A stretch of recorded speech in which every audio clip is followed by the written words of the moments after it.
These 3 pieces of relationship advice are actually keeping you single for a lot longer than you need to be. And truth be told, these are things I used to ingest. I used to listen to all of this stuff. I was the queen of the bumper sticker slogans, well, they must just not want it bad enough. If they like you, know. If not, you'll be confused.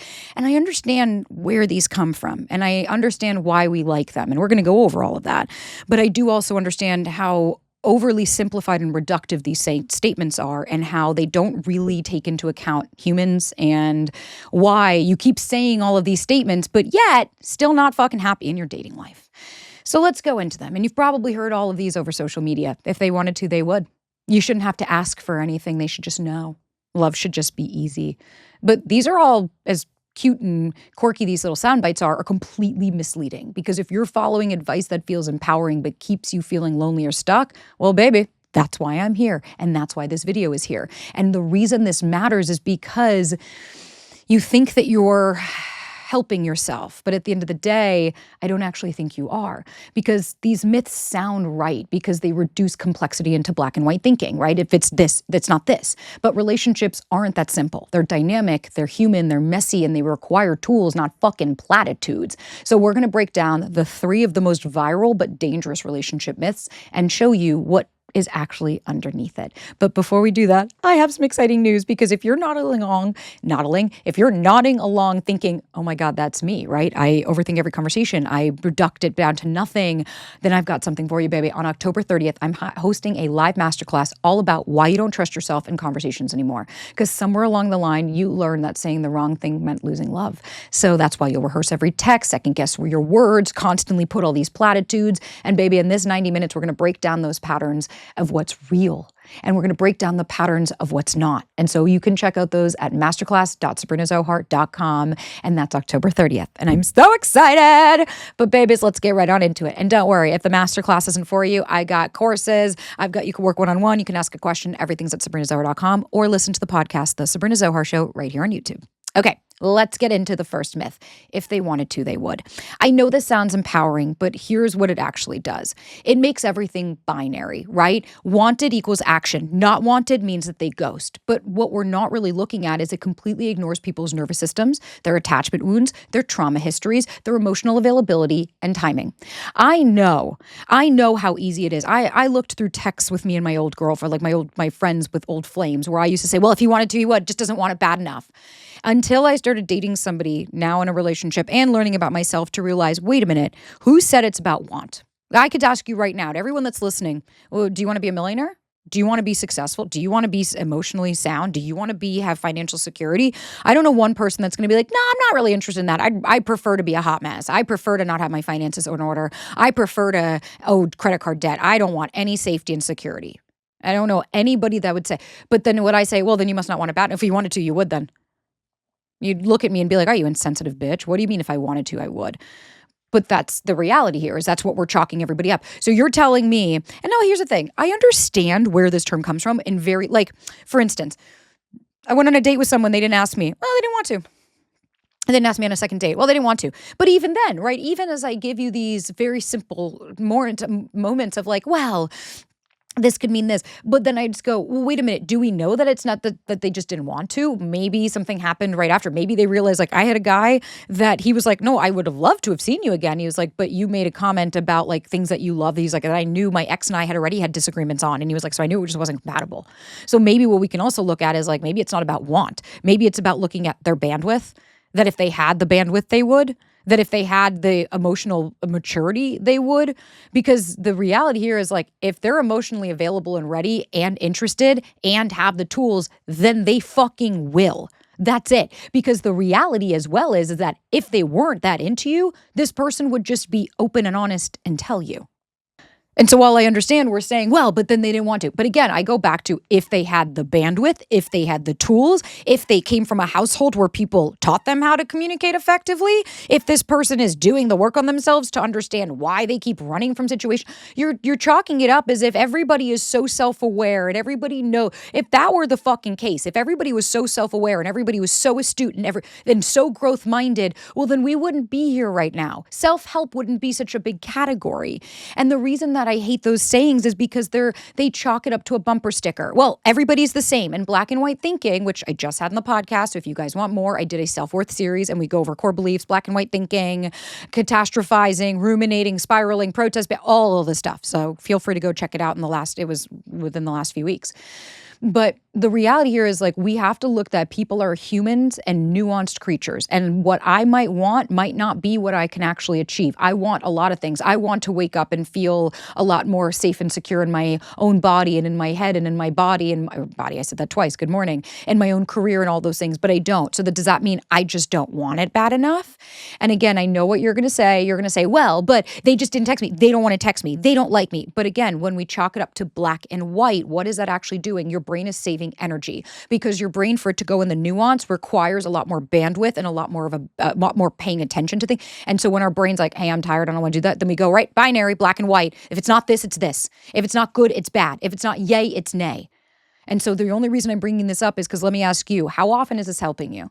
If it's helping you and you're telling me, well, I go around and say, if you wanted to, what, and I feel fucking on top of the world and I feel really great, then good luck, Godspeed. Then I don't know why we're here. Then you don't need my help. If you know what you're doing, the only thing what I do is I challenge perspectives because I understand the nervous system. I understand that when someone's wired for chaos or is scared of can I talk?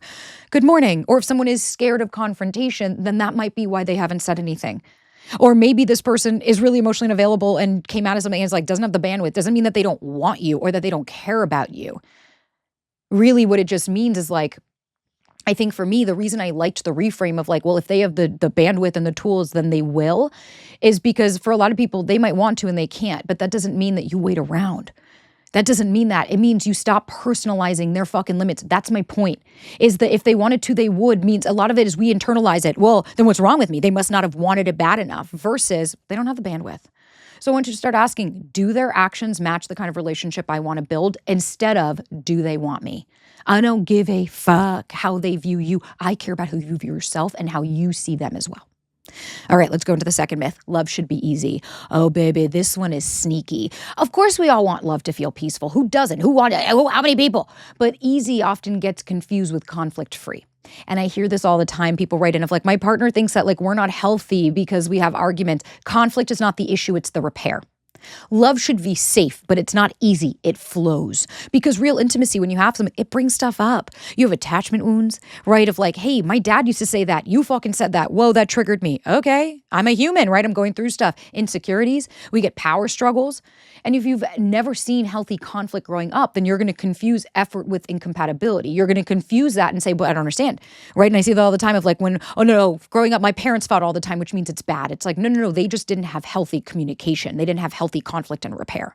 So instead of asking, is this getting hard? I want you to ask, are we both willing to work through the hard things together? Because I'm sorry, bitches. I'm just going to say it, and I say bitch with love. I hope anybody that's new knows that. My babes, I'm sorry, but I'm going to say it. We are in a time where everybody just wants things to be easy. It's this algorithmic world of like, I don't have to do any work, and I want it to just show up, and I don't want it to do, and it's like, well, I get that. Trust me. Again, I would love to just wake up and have $1 million in my bank account, and I don't have to do shit.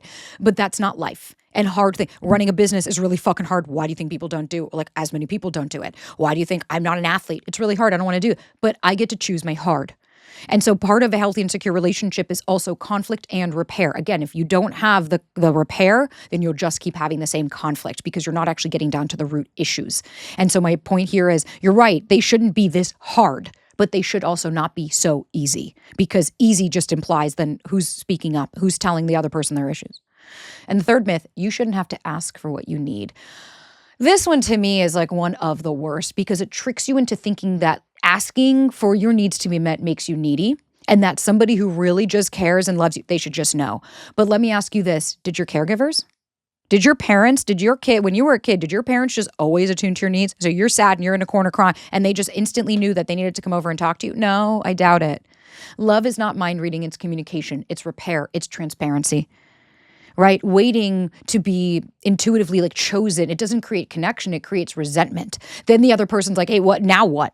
I just had this even with my own brother where he just like, he didn't express himself. And then he got mad at me and said, but you didn't read my mind. You didn't know. I had been dropping hints. And I said, you need to take ownership of that. I was like, that's not for me to own.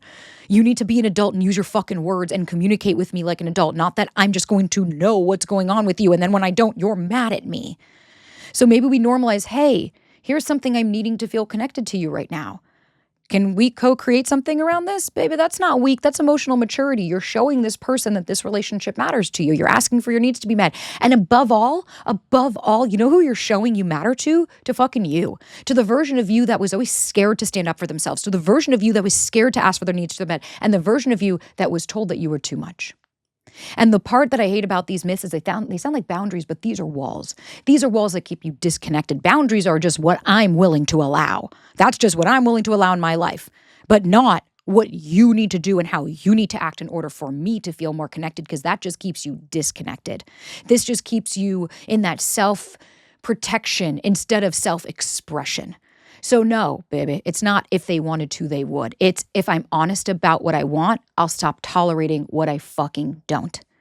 Drop the myths. Start building a real connection where love can actually grow, not where you're fucking pissing it off and just pissing on the fucking flower every time it dries because of our own core beliefs. And baby, I say that from somebody who used to do it too. So please know this isn't about shame. This is about accountability. I love you guys. If you need more, please don't forget we got the podcast, The Sabrina Zohar Show, found right here on YouTube or on Spotify, Apple, wherever you want. We've got the masterclass coming out on October 30th, so don't forget, join the email list or so join at masterclass.sabrinazohar.com. And if you guys need anything, as always, I got some free resources, the link in bio. We got a course. You could work one-on-one, ask a question, or just tune in right here on YouTube. Please don't forget to thumbs up, follow along, and share it with a friend that you think might need it. All right, babies, until next time.